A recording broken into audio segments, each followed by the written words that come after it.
Good morning, everyone. I am Eric Payne on YouTube. I am Eric Payne. Facebook, Eric Payne. Also, YouTube, Eric Payne, Society Gone Unchecked, Inc. Coming to you live this morning at this time of morning from a different part of the United States of America, Southeast Washington, D.C., near the waterfront. A very lovely area at a friend's house who's going to be checking in with me in a second on some of the issues.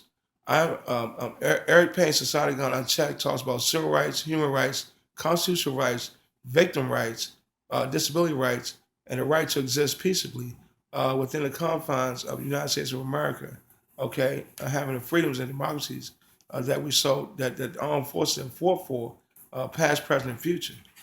I was going to tap in on a couple of things. Every chance I get, I like to do an interview, do my own interviews within home by way of home video because it's very hard by way of media. I understand now to get stories in. They try to be responsible and I guess as they call it, and talk about some of the issues they want to talk about. But I'm gonna be very brief for a moment because I want to let my friend check in. And we're talking about we were discussing off camera about victim rights, about counseling that a lot of people don't saw, especially people of color that need counseling. Mr. Obama, I want to thank you, sir, for your honorable service to this great nation. Not only were you elected, sir, as a first black president in such a short time in history, they say, but that you were reelected, sir.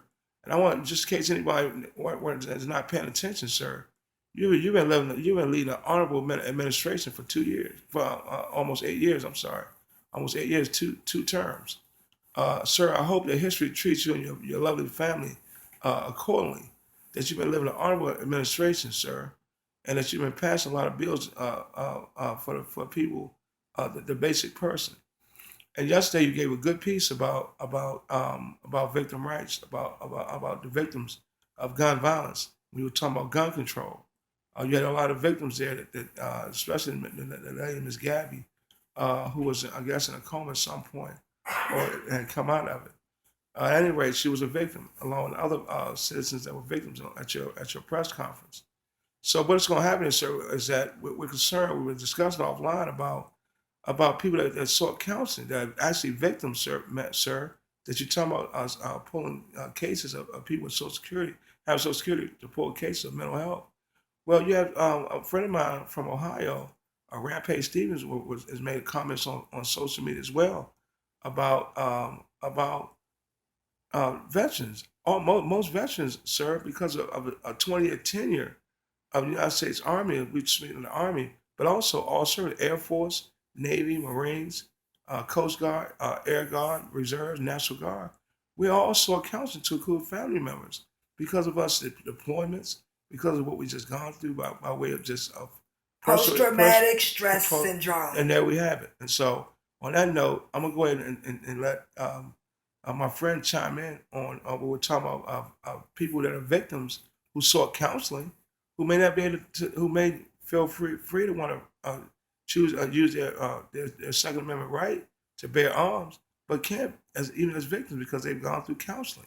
So on that note, here's my friend, and I'm just going to ask you, ma'am, what is your position on counseling? How do you feel about counseling? I know that you think that we should sort counseling even more. Well, first of all, I'm Deborah, and I would like to say hello to everyone. I have a strong view on mental illness and gun control because I'm a peer specialist with Department of Behavior Health. As a person who's been in the system, as a person, first of all, as an African American woman, I like to say that the things that African Americans go through, we have lived so long with this idea that nobody should be in our business. We shouldn't be weak. We shouldn't ask for help. I mean, that's just a social issue. Right. It's environmental if you grew up with that. Right. And so the stigma is still attached to mental illness. That leads me to another thing. People who get treatment usually at some point in some form are discriminated upon. as a person who has been discriminated upon because I had a mental illness and have a mental illness, I live with it every day, and I see, for instance, let's say gun control. Let's take it back to gun control. Gun control, yes. Let's take it back to gun control. Now, when they look at my record, they'll see that over the 20 years, I've been suffering with an illness. However, they won't see that a lot of my illness came due to physical health, because there are a lot of illnesses that have signs of anxiety, right. Emotional outbursts, and things like that. So, as a person who's living with a mental illness, as a person who's been in the system, as a person who works for the system, I don't see me even being able to get a gun. So, I've been a victim because of my illness. How do I protect myself? You can't right to bear arms, and so what you're saying too. I won't be able to bear arms. With no history of violence with mental health is what you're saying too. No. Well, the thing is, what I've done 20 years ago or 30 years ago, how's that going to affect me getting a gun? Right, today. 30 years later. Right, exactly. I see what you you're understand? Saying, how are they going to control? Are there going to be some time limits as to how long you got to be stable before you get one? Are they going to get your psychiatrist to sign off saying that you can have the right to bear arms and be psychologically able to? Right, and what are the standards and stuff? Yes, and I haven't heard any of that. The idea is great. But what about people like me who's been raped 4 times and can't bear arms? Right. What about me who people have broken my home because they was trying to victimize me because of what they knew about me? Right. How do I protect myself? And that's a very important subject that you. As a woman, how do I protect myself? As a person with a mental illness, how do I protect myself? If you're going to take the right to bear arms away from me because of my history, that doesn't make sense to me. Right. And I do appreciate this new bill that's giving money more to mental illness.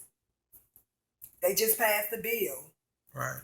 And he just applied a bunch of money to mental illness, and that's all good. But then you're going to add people who feel like now that the money is available, I can get the help that I so seek. Well, it's not. I don't think it's necessarily for it. I think the money for the mental health he's applying is to check your background. Is what it is. It's to check to see. It's Social Security. Is money that's applied for Social Security for the new ATF agents, I guess. I'm not sure who's going to be the one checking the background, but for them to relinquish records from you is that piece is what the money's for. I don't necessarily. It's not for what I heard. I'm not sure. I could be wrong, but I thought the money that was applied for mental health in that press conference is to check mental health. See, and my assumption, here we go, because nothing is clear. So when I'm listening, I'm hearing more people going to get help. However, gun control is a separate issue. No, it's all tied in one. Basically, what they try, what the press conference was saying is that they checking people's mental health, and so they want more money for that budget to check their mental health records. I thought that was the piece that they were going to hire more people to do the background check. More ATF agents, 200 more ATF agents. But that's to check the gun control, the limits, to see who have licenses and stuff like that, to follow people with backgrounds of mental health. So are you telling me that because mental illness is so prevalent that they wasn't allocating this money specifically for people who need the help, and the help is not out there? Hiring counselors, case managers. Exactly. See, that's what Society Gone Unchecked has been talking about. Eric Payne, Society Gone Unchecked has been talking about. In the name of veterans, that we need more medical help, we need more medical care, we need more money, we need more legal services. More peer specialists. We need more peer specialists and things like that. So add your piece, peer specialists and counselors. So you're right. No, it wasn't necessarily that anyone was looking at the mental health piece before, but I was always looking at that. You have a lot of these people coming out of psych wards that are crazy, that are really crazy, Well, you have people that abuse their power. There's no such thing as crazy. Well, no. There are people who have went through a lot, right? And who like crazy is not even in mental health words anymore. Exactly. So don't discriminate. Yes, wrong word, Let's wrong use choice of the words. proper people who have suffered, who need help. Yes. In any avenue, because they find it in mental health pieces that it includes the whole youth. And I'll say that that's mentally challenged to the point where they're putting gun pistols to people's head and leaving a psych ward, okay, if you will. I've veterans that are friends that are veterans, okay, who told me about being locked away like myself by way of law enforcement, abuse of power, abuse of position, gross negligence, using the daggone crisis team because he can't find a criminal, a law violation on you. They use a crisis team of some teenagers to catapult you into a daggone mental health situation. So you got to account for that, Mr. President, sir. That you have law enforcement, they not write reports, okay, on these subjects. You catapult a guy into a hospital from December 3rd to the 21st, citizen Eric Payne of Southern Maryland, okay, on no charge, okay, never been arrested ever in my life, nothing pending. But you have people that in Maryland it's not called FD12. In DC it's called FD12. You have people in the mental health profession just locking people away, like in the name of a doctor, who just don't like you, or they want more. They need more cash, if you will. They need more patients on a mental health ward, so they'll catapult you in there because they know what your background is on depression. And I'm telling you right now, Mr. President, a lot of things need to be looked at. And start with the DOJ. Start with the DOJ, Department of Justice, okay, of civil rights, human rights, constitutional rights, disability rights, okay, that medical piece, okay, where these doctors are not being accounted for. And so what's happening is right now, you're sitting back taking a lot of victims, people that are victimized. They're victimized, as Ms. Deborah said. She was a victim, okay? She was a victim 4 times over of a situation she mentioned already. And I'm telling you right now that a lot of things, there's no checks and balances. You have to have those checks and balances.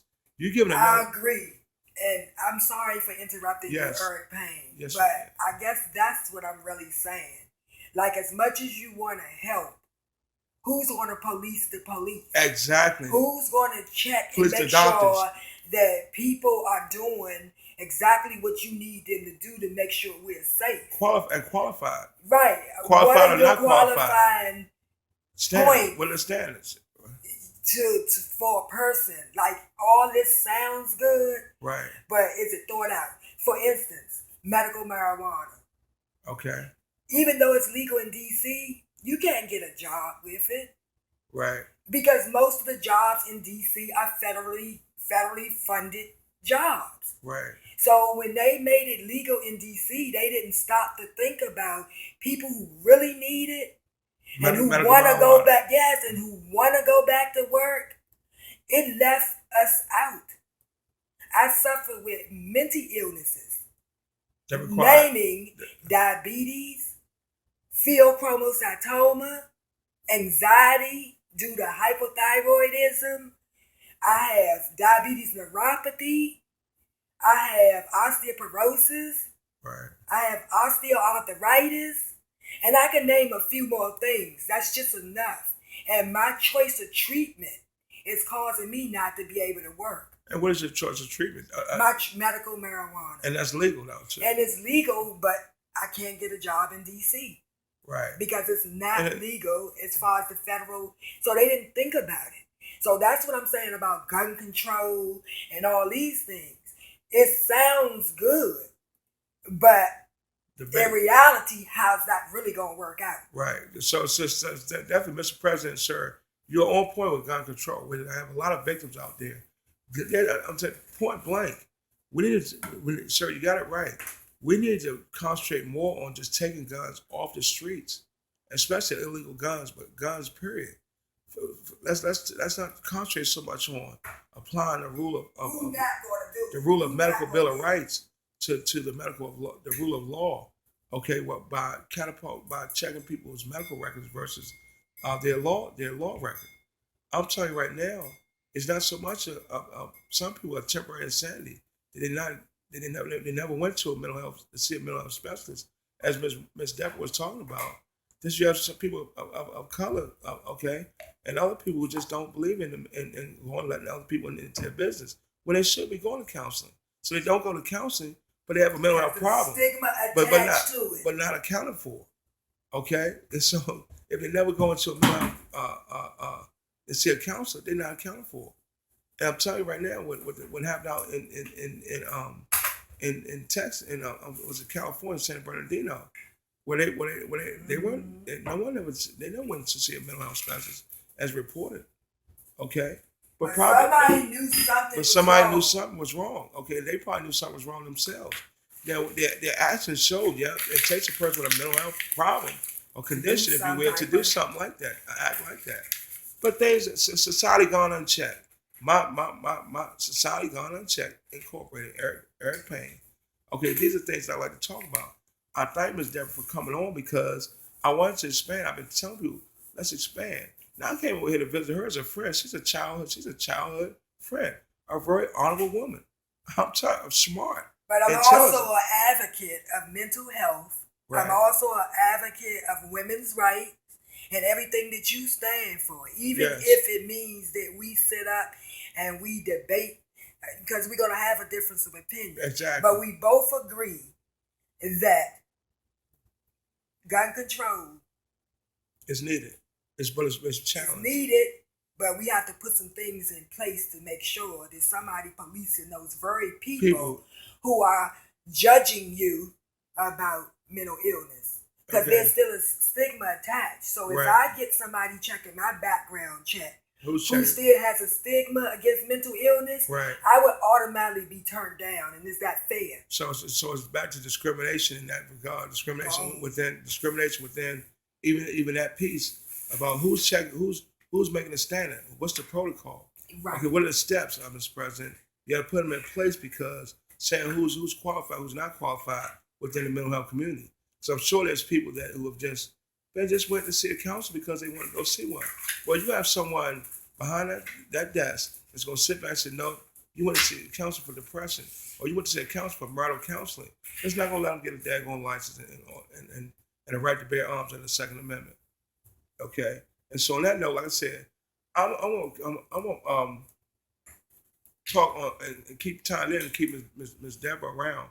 Okay, and talk about discrimination, racism, also which ties in under victim rights. We have victims out here by way of law enforcement, especially law enforcement being the first line. Ms. Deborah was also for the police department. Was it dispatcher? Okay, and I'm telling you right now, listen to me. District 4, Prince George's County. Did you get it right now? And have been slammed down and handcuffed because somebody thought I was crazy. Okay, it's not fair. And released the next day. With no charge? With no charge. No charge. Handcuffed me, threw me down in the police car, did not sit me up, and just dragged me out of my home. Andrews Air Force Base? Dragged me. Who's okay, it was no mental health condition of a stop sign violation. Andrews Air Force Base, Prince George's County Baker, that you don't have a relationship on the base with that commander, but you have these people that are on that base in the name of the security forces living in the communities of Prince George's County, okay, and other counties in Maryland, Governor Hogan, that you're not even accounting for the businesses up here that's not letting people in public accommodation because they're judging them based on what some law enforcement official is saying, Sergeant Wise, okay? And I'm not going to keep naming all these names. Travolta, that you're a criminal, okay? And so I want to be careful. There's not an attack on law enforcement whatsoever. I'm sitting up here reporting this very hour of the morning. What time is it? 12:47. 12:47 in the morning, okay? And I'm taking naps, okay? I come to visit my lovely friend, Ms. Deborah, who I've known from childhood, okay? And so what I'm going to do is bring it to a close, okay, and tell you this. Civil rights, human rights, constitutional rights, victim rights, disability rights, the right to exist, and that is all. Thank you very much.